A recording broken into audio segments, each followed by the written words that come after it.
New details tonight in the case of two missing Florida grad students. The body of one of the missing students has been found and identified. His roommate is in custody, but now another set of remains have been found, and we're still waiting to find out if this is the second missing student. Fox's Kellie Cowan has the latest. Detectives have not yet identified the second set of remains found Sunday, but they were found just 2 days after Zamil Limon was also found in Tampa Bay.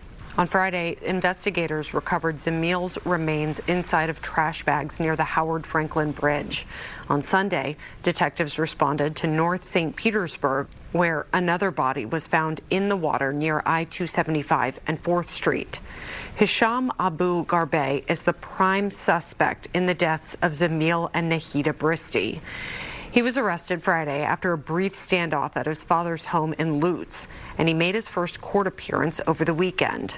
Detectives have not yet released a motive, but court documents detail a potentially premeditated crime. Days before the students were believed to be murdered, detectives say Abugharbieh bought heavy-duty trash bags, duct tape, and cleaning supplies. He also allegedly used ChatGPT to ask about disposing a body in a trash bag. Retired FBI Special Agent Rich Kolko spent 2 decades conducting investigations. He was not involved in this case, but weighs in on what appears to be damning evidence against Abugharbieh. To take the time to plan out a crime, and at no point did the person sit down in a chair and just say to himself, this is a dumb idea, I'm just going to walk away. And it's very sad.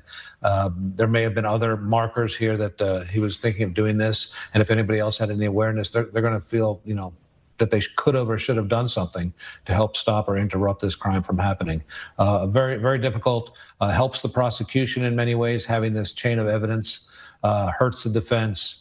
And there's nothing good that can be said about this other than it's likely that they'll be able to have a successful prosecution.